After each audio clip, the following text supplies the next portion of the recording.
Gun control, as it is commonly described, is literally impossible. And I don't mean literally as commonly used.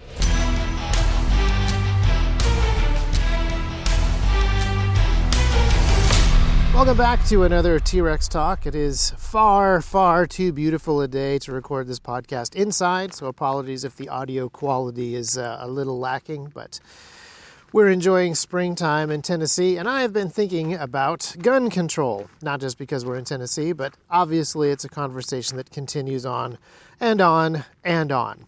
But I've been thinking about the idea that gun control is essentially impossible, and there's several reasons for that. The first is that in the United States, at least, guns are common. Now, technically, guns are very common around the world. There's only small patches of the world where guns are uncommon, and the only guns that are uncommon are privately owned guns. But pretty much everywhere on the planet where there are people, there are guns. And we've seen throughout history places where privately owned guns were very rare, but then something weird happened, politically or culturally, and suddenly all the guns that were common, but not in private hands, were suddenly in private hands. Now, they weren't necessarily spread evenly across private hands, but guns do tend to change hands. But let's talk about just America for a moment, because obviously that's where I live and most of the listenership lives. And there's a lot of privately owned guns in the United States. I want to recommend to you a blog called Weapons Man. Now, unfortunately, the author of the blog, Kevin O'Brien, passed away a few years ago, but even though he is no longer writing, the archives of that blog are pretty fascinating stuff. He had the best site on the internet there for a while. And in addition to commenting on gun news of the day and researching firearms of the past, he also had some very thought-provoking articles, one of which was an estimation that there were 400 to 600 million guns, privately owned firearms, in the United States.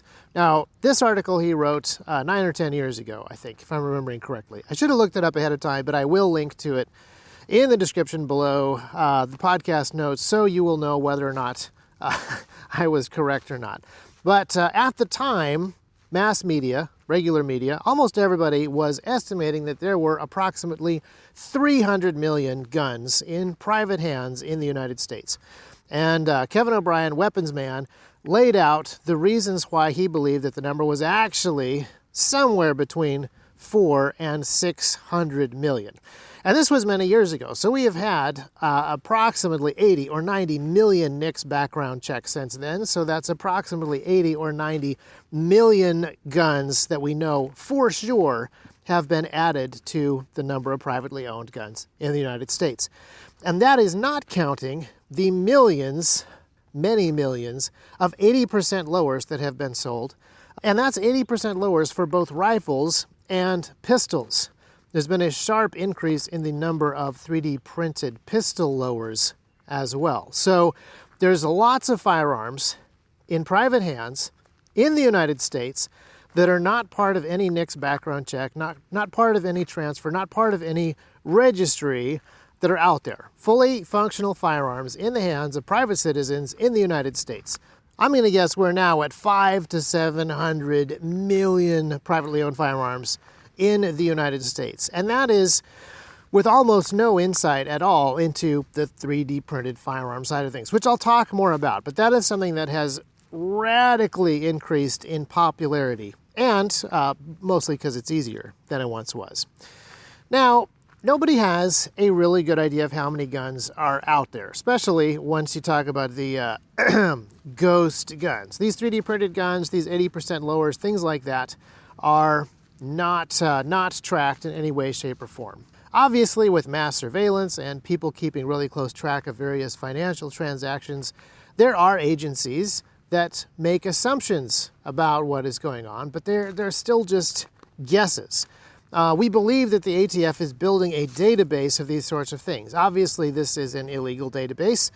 It is prohibited by both the Constitution, but also, very specifically, the Firearm Owners Protection Act, which prohibits any federal government agency from maintaining any system of registration of firearms, firearms owners, or firearms transactions.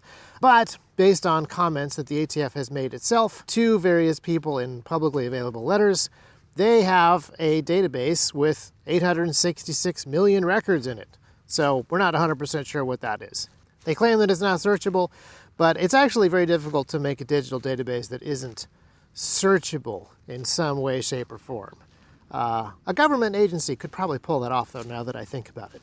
So there's an attempt being made by the ATF to keep track of all of the people that own guns and all of the guns. But again, they have to start with relatively recent transactions. So the real answer is probably somewhere in this window of 500 to 700 million firearms. Nobody can actually answer what the correct number is.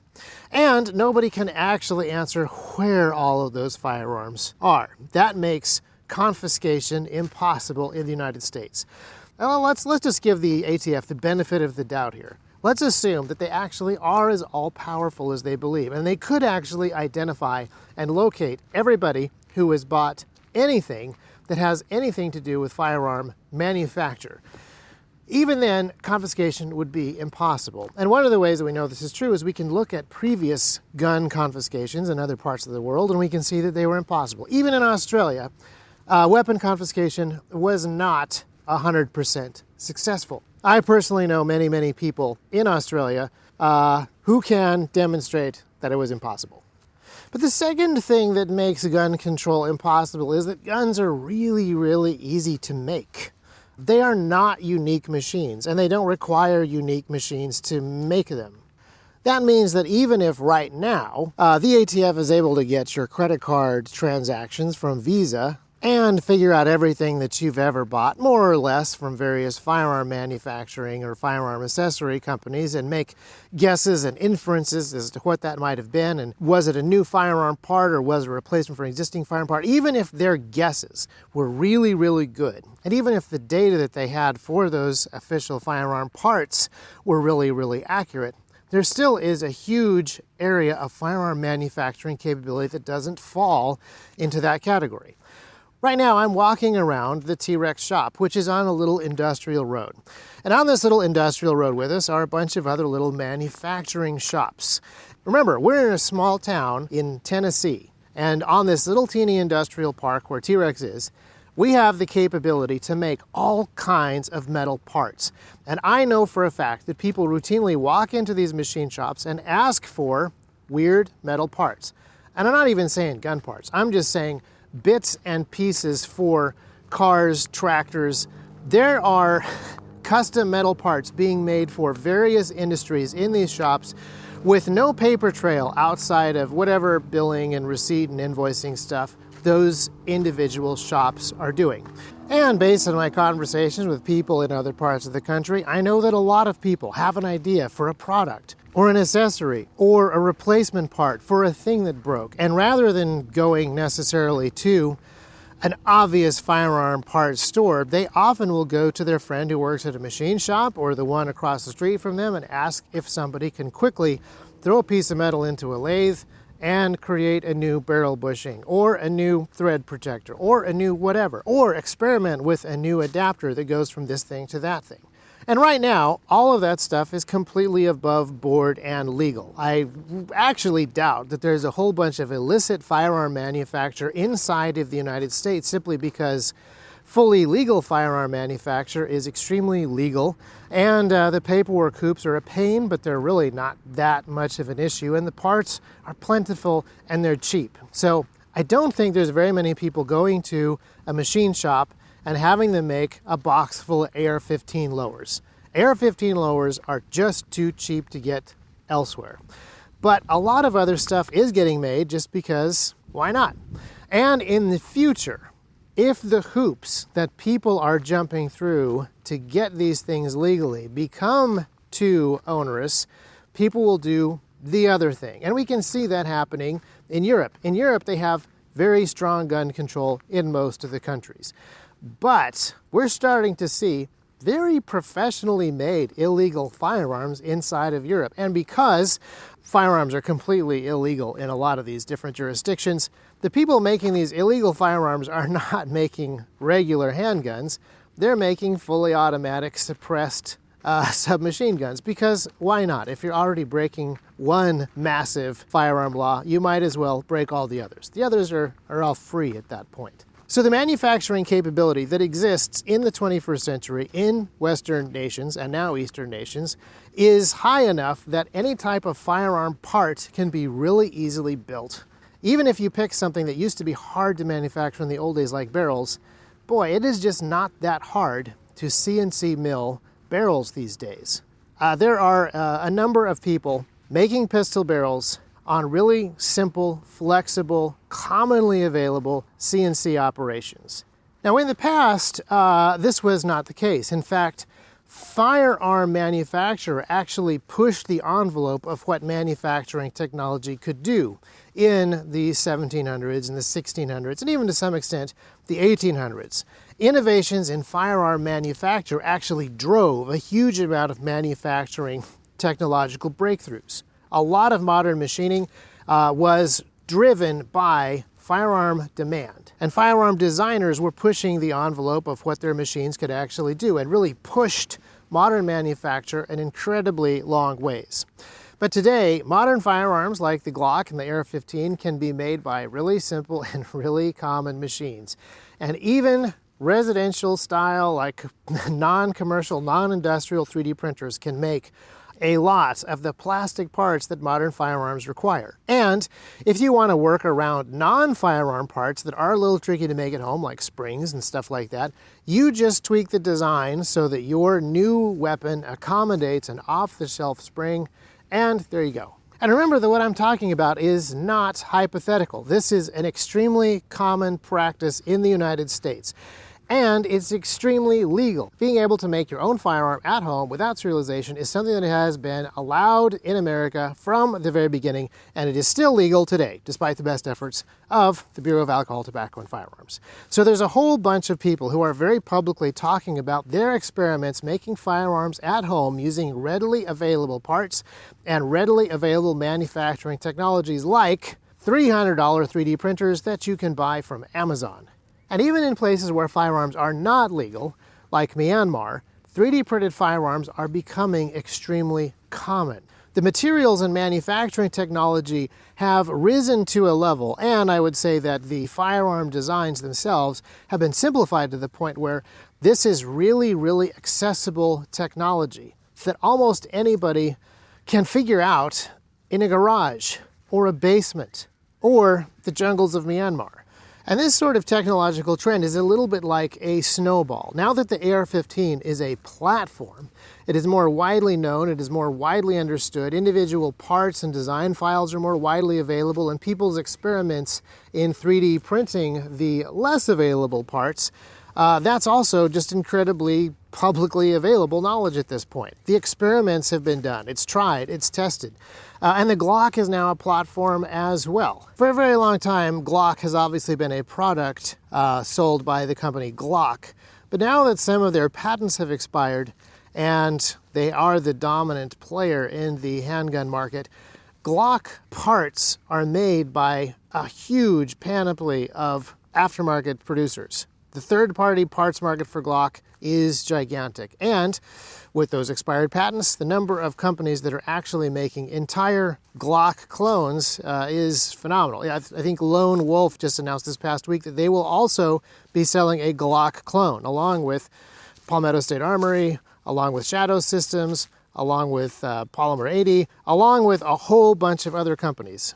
Lone Wolf will no longer just sell the parts, actually every single part for every single Glock ever made. They will also sell their own version of Glock, which I think is called the Dusk. Manufacturing these firearms is extremely easy.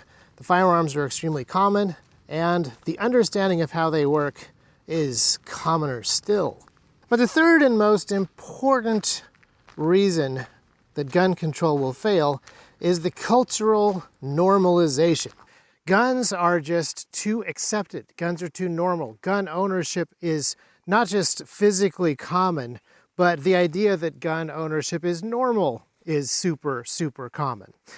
Now, this is a really important one to talk about because this is the greatest defense against gun control, but it is also the greatest weakness. There are parts of the world where the idea of private gun ownership is completely outside of people's understanding. It's completely outside of their comfort zone. It's completely outside of something that they can actually envision. The last open source defense newsletter talked a little bit about this concept. The concept was things that are technologically possible but culturally unthinkable. There's lots of things that are culturally unthinkable in certain places, even though there's no reason that people physically couldn't do it.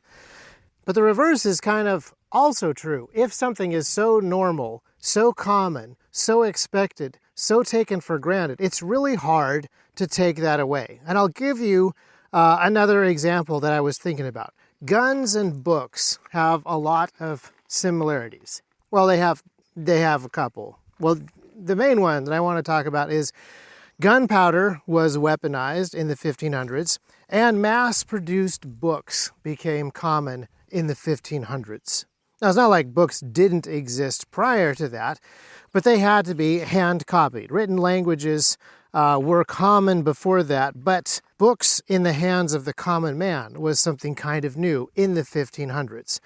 And we have a bunch of preconceived ideas about how people were widely illiterate in Europe prior to books coming along. This is not entirely true because even if there aren't mass-produced books full of information, being able to write is still really, really useful because, you can write letters to other people. You can write notes to yourself. You can make lists. You can make business documents. And there's lots and lots of those things in the historical record pre-1500s.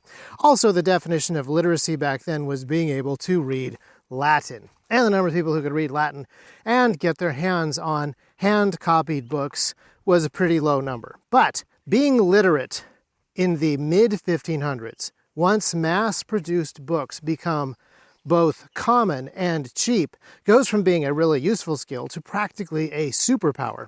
And now, hundreds of years later, books being available to people is such an accepted thing that we take it for granted. And suggesting that books not be available to people is something that only dystopian science fiction writers actually discuss. Ray Bradbury in Fahrenheit 451 and things like that. Obviously, there are examples of totalitarian governments trying to crack down on specific books and the flow of information. But generally speaking, in the West, this idea that information will be available to people and that regular people will be able to buy books and will be able to read books is so ingrained in our civilization that taking that away is a really bizarre concept. And in a large part of the American population, that is also true about guns. Guns are so present historically and also in our modern entertainment, and guns are so available today in regular stores, and guns are so widely owned in about 45+% of American households. This idea of taking guns away is kind of crazy, which is why most gun control advocates usually focus on a little bit here and a little bit there. They're not going to take away guns, they're just going to take away high-capacity magazines, which you probably don't have, right? They're only going to take away really super dangerous weapons of war, which you probably don't have, right? This little bit of nibbling away at the edges is necessary because guns are culturally accepted in the United States. This is also the reason that the media talks about guns as if they aren't. They're trying to push this agenda that guns are not acceptable. Guns are not available. And there's always going to be places where this is true. And this was actually true of books as well. The Islamic world banned the printing press until the 1800s. With a slight short exception in Turkey. This idea of people having access to widely printed materials was not something that was common or widely accepted in certain parts of the world. And the same is true of guns. The idea of private gun ownership is something that is just unfathomable in certain parts of the world right now. I was talking to a friend of mine who grew up in Hong Kong, and private gun ownership is just not something that people thought about when he was growing up there. It was something that only criminals or the government would use. And the more disarmed the private population was, the more horrifically overmatched the criminals were and the deadlier guns seemed. So I want to have this conversation with him at some time in the future. What it is like to grow up in a culture where guns are treated almost as if they are plutonium. They're something that you just literally cannot touch. The danger level is so high that nobody can or should have them without horrific consequences ensuing. Because that is the way that a lot of gun control rhetoric is trying to get to. And a lot of the people who don't believe that guns are in common use or in private hands on a wide basis in America, they kind of believe this too. The idea that a firearm can exist in a natural, normal state without causing bloodshed is very hard for a few people to contemplate. And in a situation like, Hong Kong in the early 2000s, that was how things were described. And since nobody had private firearms, except for criminals who did horrific things, it was really easy for the government to perpetuate this idea. Also, I would like to point out, the government of China uses its federally owned firearms to do horrible things as well. Now, the good news is that culturally, we've been building up some really significant positive momentum in the United States. Suppressors are a good example of this. Suppressors are technologically not new or complicated. We have had suppressors for over 100 years, and even after the passage of the NFA, it has been possible to buy and own and use suppressors for the last 90 years. But it isn't really until quite recently that suppressors become common in the American gun-owning public. It isn't until there's a cultural awareness that this is a thing that you can do, it is possible, and there are practical benefits to it, that it starts to really pick up some steam. And if you look at a lot of the political stuff that's been going on, you can see that there is a groundswell of movement towards more gun ownership, but not just ownership, more practical gun usage. The idea that you should be able to carry your gun with you, even without the permission of the government, is something that is widely talked about now. And some level of permitless carry exists in now, at the time of this recording, 27 states. So more than half of American states legally recognize that you should be allowed to carry your firearm, not just for fun, but that it is actually the best weapon for you to use to defend yourself, and you're allowed to. You're allowed to defend your own life with a firearm that you own and you carry in public. 27 states say that you can do that without special paperwork from the government. Now, obviously, some states give you more freedom than others. There's still some paperwork, there's still some hoops, but this is a trend that is going in the correct direction. Culturally speaking, guns are more like books in the United States now than 20 years ago. Guns are more culturally ingrained at a private ownership level and at a practical private use level. And that is just really, really hard to push back against. If you wanted to ban guns, the only way that you could really do it in the United States is to completely take away the normalcy that is associated with firearm ownership. And that is what a lot of the people on the left are actually trying to do. There is, of course, talk about confiscating guns. There is, of course, talk about confiscating magazines. There's talk about all these little mechanical things. Banning the files that you could use to 3D print stuff, even though there's really no physical way to do that. There's a lot of talk about the mechanical side of things. And there's starting to be talk about confiscation, how confiscation would physically work, even though there are potentially 700 million firearms that would need to be confiscated here in the United States. But the big battle here is the cultural one. And even though gun owners are winning this battle at the moment, this is the one where I think we need to spend the most focus. Rather than let guns turn into this very private, rarely talked about, sort of taboo subject that it was years and years ago, we need to make firearms as normal and as important for the preservation of freedom as books. Because ultimately, the only way that firearms could actually be completely removed from people's homes and from people's manufacturing capability is to remove them from cultural acceptability and from the space in your brain that says that guns are an option. In the same way that owning books and reading books is an option. Gun control is completely impossible the way that most gun control advocates talk about it. They talk about banning a few guns here and a few guns there, and crime going magically away forever. The only way that this would actually be possible is total control. Total control over manufacturing capacity, but also total control over what is actually acceptable for people to talk or think about. And that means that the only way that gun control advocates could actually achieve their goals of no crime or lower crime is by putting people in pods and making them eat bugs. I think that's how the meme goes. And when you look at countries or states like Communist China that have managed to make private weapon ownership almost impossible to comprehend, you see significant tyrannical overreach and control of the population in almost every other area of life. And the consequences of that are really bad. It isn't just the lack of self-defense tools that the Chinese people are suffering under. It's obviously a bunch of other stuff. So hopefully these three different categories are helpful for you as you're thinking about different aspects of firearm freedom. I think it's encouraging to think about the three huge hurdles that would have to be overcome if anybody, were to want to exercise total gun control. But I also think it's really helpful to think about in a proactive way. What can we be doing to ensure that A, weapons continue to proliferate inside of the United States among law-abiding folks' hands? This is not that difficult.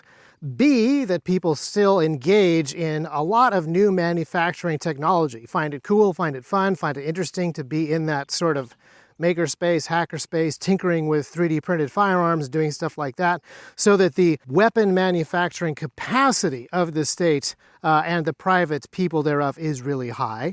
And then the third is, of course, that cultural one. It needs to be understood by all free people what their freedoms actually are if they're going to maintain them. This is the area where I believe this right to keep and bear arms, this right of self-defense, this right of self-governance is going to be most under attack. So continue to talk very widely about firearms and in an extremely regular, normal way, because firearms are in fact very regular and normal. We've been having privately owned firearms for as long as we've had mass-produced books. And the consequences of both has actually been, I would say, really similar. There are places where bad information in books has caused lots of pain and suffering and death. Communist China is a great example of this. And there are places where privately owned firearms have caused a lot of pain and suffering and death. Still nowhere near as much pain and suffering and death as government-owned firearms, but nevertheless, the point should be made. On the flip side, though, the freedom that has come from widely accessible books and the free flow of information, the ability for people to write books about their ideas, to communicate their discoveries, to document and send out instructions for doing really important technological or scientific things, well, that's been phenomenal for the human race. The technological growth on the planet since the 1500s has been almost astronomical. Actually, since we have sent probes out to the stars, I guess you could say that it is in fact astronomical. And I would say that the economic improvements that people have enjoyed since the 1500s are also really high. And the freedoms that people have been able to secure in different places, the same. Oh, by the way, we're at the range now. That's the firing that you can hear in the background. I had to record the second half of this podcast on the range. We're testing holsters. The same is true of guns. Being able to have privately owned firearms is an extremely important thing for the growth of civilization, the establishment and defense of nations, the protection of people who are doing difficult and complicated things like homesteading. That's the other thing that books and guns have in common. The ability for people to be enriched when it comes to information and be better protected by their own capabilities have been probably the two biggest factors in the growth and expansion and development of civilization in a really good way. And when you see the opposite of that, when you see a regression of these things, or you see a part of the world that isn't growing in these same ways, generally you can see some level of control, some level of restriction on these two things, guns and books. Or, if you want to be really specific, information and weapons. China is a perfect example. China actually invented movable type printing centuries before Gutenberg got his hands on it. But the idea inside of China at that time was that movable type printing was far too important and special for the common people to have. And so the purpose of movable type printing was only for the official documents of the Celestial Empire itself. And the printing press in China became a tool of control over the people, a control over the people using official documents, and a restriction on what they were allowed to do, and so forth and so on, as opposed to the opposite. And the same is true of guns. In those states where the ruling authorities take control of the weapons and use those weapons to disarm their own populations, you see the exact same thing. So these are some interesting talking points, I think, for the ongoing conversation about gun control, and some of the things that we have been thinking about. So rest assured that gun control, as it is being discussed today, is literally impossible. But total control by a tyrannical state, technically that's always on the table. That's the thing. That's the thing that you got to watch out for. That's the reason that we pursue the other freedoms.